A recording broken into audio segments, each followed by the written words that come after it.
नमस्कार मित्रों, मैं डॉक्टर राधाकृष्ण इजी सॉल्यूशन पे आपका स्वागत है। एक बात तो हम अच्छे से जानते हैं और अनुभव भी करते हैं। यदि हम कभी हिमालय में घूमने गए हों कि बहुत लोग चारों धाम की यात्रा करने जाते हैं, या आपने सिक्किम के बारे में सुना होगा, हिमाचल प्रदेश के बारे में जो ना सुना होगा। अभी तक ऐसे हमारे देश में कई ऐसे क्षेत्र हैं जहाँ किसी तरह के फर्टिलाइजर का उपयोग नहीं किया, लेकिन वहाँ हर तरह की वनस्पति सहजता से उपजती है। आपने फूलों की घाटी के बारे में सुना होगा। फूलों की घाटी में 6 महीने, हर 1 डेढ़ महीने के बाद वनस्पति बदल जाती है, फूलों का रंग बदल जाता है, क्योंकि वह प्रकृति में कई तरह की वनस्पतियां स्वतः उगाती हैं। ये जीवन चक्र वहाँ चलता रहता है। क्यों चलता रहता है? क्योंकि वहाँ जो ह्यूमस की मात्रा है, ऑर्गेनिक जो जीवांश की मात्रा है, वो पर्याप्त है। और ये वैज्ञानिक प्रयोगों से सत्य साबित हो चुका है, प्रमाणित किया जा चुका है कि जिस मिट्टी के अंदर ह्यूमस की मात्रा 1% ज्यादा रहे, जैसे हिमालय के क्षेत्रों में तो 5% से लेकर 10% तक ह्यूमस है। और जब हमारी मिट्टी में, हमारे खेत की मिट्टी में ह्यूमस की मात्रा 1% से ज्यादा होती थी, वो समय था 1950 से पहले का। तो हम बिना किसी केमिकल, रसायन, जो फर्टिलाइजर है, रासायनिक उर्वरक है, उसके बिना भरपूर मात्रा में खेती लेते थे। यद्यपि हमें बताया जाता है कि 1950 से पहले हमारे यहाँ कम मात्रा में उत्पादक होता था, लेकिन वास्तविकता ये नहीं है। ये मात्र एक झूठ है, कपोल कल्पित घटना है, क्योंकि उस समय इतनी आबादी थी, उससे ज्यादा आबादी तो पशुओं की थी। 1950 के आसपास भारतीय किसानों के पास कम से कम 25 करोड़ से ज्यादा बैल होते थे, गाय होती थी, दूसरे घरेलू पशु होते थे, और इन सबको अनाज आवश्यक रूप में खिलाया जाता था। जब हमारे घर में, आज भी जानते हैं आप, जब हमारे घर में गाय बच्चे को जन्म देती है तो उसे महीनों तक दलिया खिलाया जाता है। इसी तरह जो किसान अपने खेतों के लिए बैल रखते थे, वजन ढोने के लिए बैलों को पालन किया जाता था, उन किसानों को भी विशेष अनाज दिया जाता था। घोड़े के लिए तो चने का कहावत आपने सुनी होगी, हाथी को भी लोग देते हैं, घोड़ों को भी देते हैं। तो इतनी, अभी करोड़ों के हिसाब से यदि पशु रहे होंगे तो उनको निश्चित रूप से करोड़ों क्विंटल के आसपास जो अनाज भी दिया जाता रहा हुआ। तो हमारे अनाज की कमी नहीं। हाँ, निश्चित रूप से जब से हमारे कंसेप्ट में, हमारे दिमाग में सिर्फ दो अनाज बैठा दिए, गेहूं और चावल, तब से हम अनाज के दूसरे जो उपक्रम रहे हैं, दूसरे प्रकार रहे हैं, उनको हमने अपने दिमाग से निकाल दिया। अन्यथा 1950 से पहले हमारे देश में पर्याप्त मात्रा में खाद्यान्न हो जाता था, और वो खाद्यान्न तब होता था जब हमारे पास उत्तम किस्म के बीज नहीं थे। आज तो हमारे पास उत्तम किस्म के बीज हैं, बहुत सारी सुविधाएं भी हैं, कई तरह के रासायनिक उर्वरक भी हैं, और इसीलिए 1970 तक हमने उन उर्वरकों के माध्यम से अपने उत्पादन में कई गुना वृद्धि की, लेकिन अब वो उत्पादकता घट रही है। इसको लेकर बहुत लोग त्रस्त हैं। तो मेरा कहने का अर्थ यह है कि यदि आपके खेत की मिट्टी में ह्यूमस की मात्रा 1% ज्यादा है, तो आज भी आपको बहुत कम मात्रा में रासायनिक खादों की जरूरत है।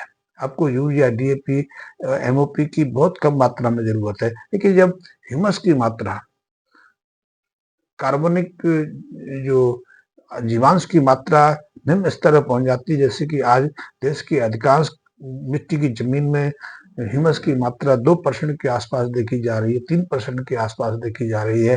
पंजाब में, उत्तर प्रदेश के कुछ जिलों में, हरियाणा में, तो कई ऐसे क्षेत्र हैं जीवांश की मात्रा 1% से भी नीचे आ गई है। और ऐसे में हमें जो रासायनिक उर्वरकों की मात्रा बढ़ानी पड़ रही है, फिर भी हमारी उत्पादकता में निरंतर गिरावट आती जा रही है। एक समय हम उत्तम बीजों के माध्यम से 60-70 क्विंटल के आसपास गेहूं ले लेते थे। जो चना की उत्पादकता भी 20-25 क्विंटल प्रति हेक्टेयर तक पहुंच गई थी। सरसों की उत्पादकता भी 30-32 क्विंटल प्रति एकड़ तक पहुंच गई थी, लेकिन अब फिर वो धीरे धीरे घटने लगी है। आज गेहूं का जो उत्पादकता है 30-32 क्विंटल पे आके स्थिर तक हो गई है। उसके साथ में कई तरह के रोगों का संक्रमण भी बढ़ रहा है। तो एक बात हमें समझ लेनी चाहिए, यदि हमारी मिट्टी के अंदर ह्यूमस की मात्रा अच्छी है तो हमें किसी केमिकल फर्टिलाइजर की जरूरत नहीं है। दूसरा, हम ये भी जानते हैं कि गाय के गोबर से, गाय के मूत्र से बढ़कर कोई भी खाद नहीं है, कोई भी उर्वरक नहीं है, क्योंकि गाय के गोबर में वो सारे पोषक तत्व सहजता से उपलब्ध हो जाते हैं। उसमें ह्यूमस की मात्रा भी काफी है, उसमें जीवाणुओं की मात्रा भी काफी है, क्योंकि जीवाणुओं को भी हम आज बहुत इंपॉर्टेंस देने लगे। पहले हम इंपॉर्टेंस नहीं देते थे, लेकिन हमें मालूम था कुछ ऐसा जीवांत चीज हमारी मिट्टी में है, हमारे गोबर में है, जो मिट्टी को उपजाऊ बनाती है।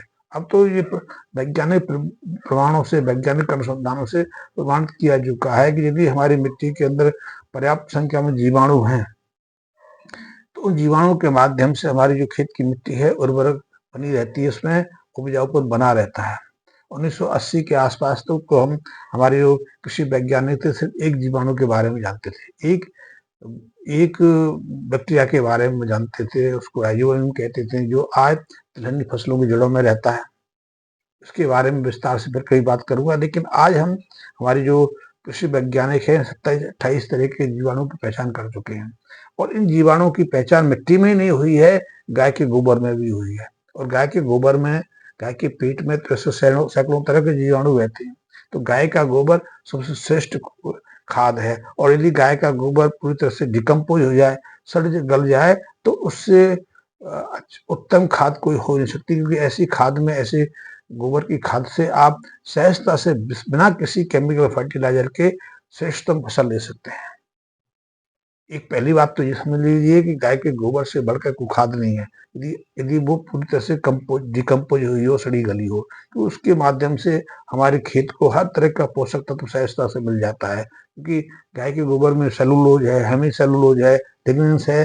वो यदि डिकम्पोज होता है तो उससे पर्याप्त मात्रा में हमें नाइट्रोजन मिल जाती है, फास्फोरस मिल जाती है, पोटासियम मिल जाती है, जिंक, मैग्नीशियम, सिलिक, निकिल, आयरन, कॉपर, सब पोषक तत्व सहजता से मिल जाते हैं। माइक्रोब्स उसमें रहते ही हैं, ये माइक्रोब्स डिकम्पोजिशन में भी काम आते हैं, और जो हमारे वातावरण में जो महत्वपूर्ण गैसें हैं, चाहे वो नाइट्रोजन है या दूसरी चीजें हैं, उनको उपजाऊ बनाने में बहुत मदद करती है। जब सेलुलोज डिकम्पोज होता है तो बहुत अधिक मात्रा में कार्बन की उत्पत्ति करता है। ये कार्बन बहुत महत्वपूर्ण है, क्योंकि आपने कार्बन नाइट्रोजन अनुपात के बारे में सुना होगा। यदि हमारी मिट्टी में कार्बन की मात्रा 10% के आसपास है, तो 1% न्यूट्रिशन की आवश्यकता पड़ती है। आज तो कार्बन की मात्रा मात्र 0.2% के आसपास है। 10% रहेगी तो हमें किसी पोषक तत्व को अतिरिक्त रूप में देने की आवश्यकता नहीं है। और अब मैं बात करता हूँ गौमूत्र की। गौमूत्र में भी अद्भुत रसायन रहते हैं, जो हमारे स्वास्थ्य के लिए, हमारे जीवन के लिए, हमारे शारीरिक संरक्षण के लिए बहुत महत्वपूर्ण है। गाय के मूत्र का प्रयोग हम बहुत तरीके से करते हैं।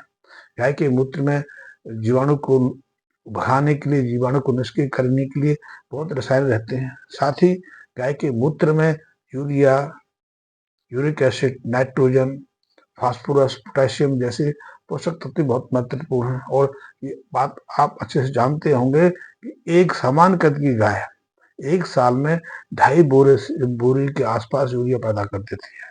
बैल की बात करें, बूढ़े नंदी की बात करें, तो उनकी यूरिया पैदा करने की क्षमता तो सामान्य गाय की तुलना में और ज्यादा रहती है। ये बुढ़ापे में गाय के मूत्र में नाइट्रोजन की मात्रा बढ़ जाती है, यूरिया की मात्रा बढ़ जाती है। पहली चीज तो ये नोट कर लें। दूसरा, गाय के मूत्र में एक चीज और होती है, इसको कहते हैं बायोहेंसर। बायोहेंसर वो रसायन है जो दूसरे रसायनों की कार्य क्षमता में वृद्धि करते हैं। इसीलिए गाय के मूत्र का यदि हम खेत में प्रयोग करते हैं, गोबर के साथ में उपयोग लाते हैं, तो गोबर की जो प्रभाव है वो बढ़ जाता है। हमने गाय के मूत्र से एक चीज बनाई है, एक एक अद्भुत खाद तैयार किया, भस्म तैयार की है, और उस भस्म के जो प्रभाव हैं बहुत ही अद्भुत देखने में आए हैं। हमने देखा है कि इस गौमूत्र खाद से, इस गौमूत्र भस्म से हम अपनी जो मुरझाई खेती को, यदि हम कोई फसल लगाते हैं, वो 15-20 दिन मुरझाने लगती है, उसकी ग्रोथ रुक जाती है या बढ़ती है, उसमें नए कोपलें नहीं निकलती है, नए पत्ते नहीं निकलते, उसका विकास रुक जाता है, या उसमें पूरी तरह से फ्लावरिंग नहीं आती है। फ्लावरिंग आ जाए तो फ्लावर झड़ जाते हैं, या उसमें फल तो लगते हैं, बालियां तो लगती हैं, लेकिन बालियों की संख्या घट जाती है, या फल और बालियां कम कच्ची आयु में टूट जाती हैं। तो ऐसे में आप इसका प्रयोग करके देखिए, इस गौमूत्र भस्म का प्रयोग करके देखिए। इस 100 ग्राम गौमूत्र भस्म का प्रयोग आप अपनी फसलों में, ऐसी मुरझाई फसलों में, सामान्य फसलों में करोगे तो उत्पादकता में वृद्धि होगी। आप जो उत्तम उत्पादकता लेना चाहते हो उसे सहजता से, और आप यदि नाइट्रोजन का प्रयोग यूरिया के रूप में कर रहे हैं, डीएपी का किया है कि नहीं किया है, मैं तो कहता हूं कि डीएपी नाइट्रोजन के बगैर इसका प्रयोग करके देखिए, परीक्षण करके देखिए, आपको अद्भुत परिणाम मिलेंगे। तो आपने 200 ग्राम के आसपास गौमूत्र क्षार को लेना है, गौमूत्र भस्म को लेना है, इसे 20-25 लीटर पानी में घोल लीजिए। आप उसमें एक चीज और डाल सकते हैं, वो भी बहुत अद्भुत है, बहुत अद्भुत है। नीम की पत्ती है या नीम की निमोली, आप 1-1.5 केजी 2 केजी के आसपास नीम की पत्तियां ले लीजिए, निमोली ले लीजिए, उसका पेस्ट बना लीजिए और मिट्टी में उस पानी में डाल दीजिए।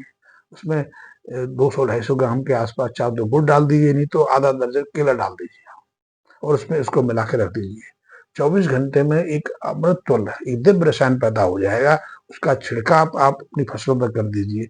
आपकी फसलें मुरझा गई हैं, कुम्हलाने लगी हैं, ग्रोथ रुक गई है, पत्तियां पीली पड़ गई हैं, विकास रुक गया है, या फ्लावरिंग नहीं हो रही है, फ्लावरिंग टूट रही है, फ्लावरिंग होती है झड़ जाती है, या फल तो लगते हैं, फलियां तो लगती हैं, बीज तो लगते हैं, लेकिन वो सिर टूट जाते हैं, बालियों बीज नहीं आते हैं, या फिर बहुत कम बालियां लगी हैं, बहुत कम फ्लावरिंग हो रही है, फल बहुत कम आ रहे हैं, तो आप मात्र इसका एक बार छिड़काव करके देखिए। आप इसका छिड़काव अपनी फसल में 3 बार करेंगे तो अद्भुत परिणाम मिलेंगे। कुछ ज्यादा कीमती नहीं है, मैं तो प्रयोग के रूप में नाम मात्र कीमत पर दे रहा हूँ। तो आप इसका प्रयोग करके देखिए, आपको अद्भुत परिणाम होंगे। यदि आप रासायनिक खादों का प्रयोग कर करके, कीटनाशकों का प्रयोग कर करके, जो माइक्रो मिनरल्स का प्रयोग कर करके हताश हो गए हैं, निराश हो गए हैं, अब आपके अंदर खेती के प्रति अरुचि पैदा हो रही है, खेती से पीछे भाग रहे हैं, आप सब्जियां पैदा करते हैं तो सब्जियों में लाखों रुपए के कीटनाशकों का प्रयोग कर देते हैं। कीटनाशकों का प्रयोग तो सामान्य किसान भी करता है, और सामान्य किसान का खर्चा तो 30-35 हजार रुपये तो खेती तैयारी में लग जाता है। यद्यपि जो साग सब्जियां करते हैं उनकी तैयारी में इतना खर्चा नहीं आता। जो सामान्य गेहूं की, चावल की, धान की, गन्ने की, कपास की जो खेती करते हैं उनका 30-35 हजार रुपये तो खेती तैयारी में लग जाता है, और जब वो फसल 15-20 दिन के बाद मरने लग जाए, मुरझाने लगता है, तो वो हताश हो जाता है, क्योंकि उसके अंदर सामर्थ्य नहीं है कि दोबारा से तैयारी कर सके, दोबारा से बुआई कर सके। तो ऐसे में जब आपको लगे कि आपकी फसल मुरझाने लगी है, उसमें दम नहीं रहा है, उसका विकास रुक गया है, या फ्लावरिंग में गति नहीं आ रही है, तो आप इसका एक बार छिड़काव करके देखिए। एक छिड़काव से ही 3-4 दिन में आपको निश्चित बदलाव आना शुरू हो जाएगा, आपकी फसल में नई जान आनी शुरू हो जाएगी, जो ग्रोथ रुक गई है ग्रोथ फिर से शुरू हो जाएगी। और मैं इसलिए कह रहा हूँ, मेरा कोई व्यापारिक कार्य आपके लिए करने को नहीं है, मैं इसलिए कह रहा हूँ कि मैं आपको दिखाना चाहता हूँ कि गाय के मूत्र में क्या अद्भुत क्षमता है, गाय के मूत्र से क्या अद्भुत हम चमत्कार कर सकते हैं। गाय के गोबर से तो चमत्कार होते ही हैं, गाय के गोबर का प्रयोग खाद के रूप में करेंगे तो उससे तो अद्भुत परिणाम मिलेंगे ही मिलेंगे, लेकिन गाय के गोबर की आपको 15-20 क्विंटल की आवश्यकता रहती है, इससे तो 100 ग्राम की मात्रा है। इस 100 ग्राम स्प्रे से आपकी फसल में चमत्कार हो जाएगा। तो आप एक बार चाहें तो जब आपकी फसल 10-15 दिन की हो जाए उस पर करके देखिए, उससे उसकी जो ग्रोथ है अचानक तीव्र हो जाएगी। देखेंगे कोई नई नई पत्तियां निकल आएंगी, जो रुक गई हैं वो निकल विकसित हो जाएंगी, ग्रोथ बढ़ जाएगी। फिर एक आप 1.5-2 महीने के बाद जब फ्लावरिंग होती है, या आपकी फसल में फ्लावर फूल आने लग जाते हैं, या बालियां आनी शुरू हो जाती हैं, या फिर फूल फलों के रूप में वो रूपांतरित होने लगता है, तब इस पे स्प्रे कर दीजिए। मात्रा वही है, 100 ग्राम 20-25 लीटर के आसपास पानी, उसमें आप चाहो तो नीम की पत्तियां या नीम की निबोली का पेस्ट बना के वो डाल दीजिए, थोड़ा सा गुड़ डाल दीजिए, या फिर उसकी जगह पके केले की गिरियां डाल दीजिए, पेस्ट कर 25 और 24-25 घंटे के बाद स्प्रे कर दीजिए। जब आपकी फसल पकने के आसपास हो, पूरी तरह पकी ना हो, उससे 5-7-10 दिन पहले के फल एक बार स्प्रे करके देख लीजिए, आप अद्भुत चमत्कार देखिए। आपकी उत्पादकता में निश्चित रूप से सामान्य की तुलना में 1.5 गुना वृद्धि हो जाएगी। मैं ज्यादा वृद्धि की कल्पना नहीं करता, मैं ज्यादा आश्वासन भी नहीं देता, क्योंकि मुझे कोई धोखा नहीं देना। मैं चाहता हूं कि आपके मुंह से आप कहें कि इसका कितना अद्भुत चमत्कार, एक बार आप अनुभव करके देखिए। क्योंकि मैं तो गौमूत्र का प्रयोग बहुत सारी चीजों के लिए करता रहा हूँ। हमारे यहाँ तो कहा भी गया, शास्त्र कहते हैं गौ में वसती लक्ष्मी, गाय के गोबर में लक्ष्मी का निवास है। इसीलिए जब वो मिट्टी में खाद के रूप में प्रयुक्त की जाती है तो लक्ष्मी की वर्षा होती है, फसल में उत्पादकता बढ़ती है, जो फसल हम ले नहीं पाते, क्योंकि बहुत सारी समस्याएं हैं, बहुत सारी दिक्कतें आ गई हैं। आज तो हमारी फसलें बरसात पर निर्भर पहले होती थी, आज तो ट्यूबवेल्स वगैरह आ गए हैं, लेकिन वो ट्यूबवेल का पानी भी हमारी खेत के लिए नुकसानदायक बनने लगा है, क्योंकि जो ट्यूबवेल से हम पानी लेते हैं उसमें कई खनिज रहते हैं जो मिट्टी में मिल करके उसकी उर्वरता को घटा रहे हैं। कैल्शियम कार्बोनेट उसमें नमक पैदा कर रहा है।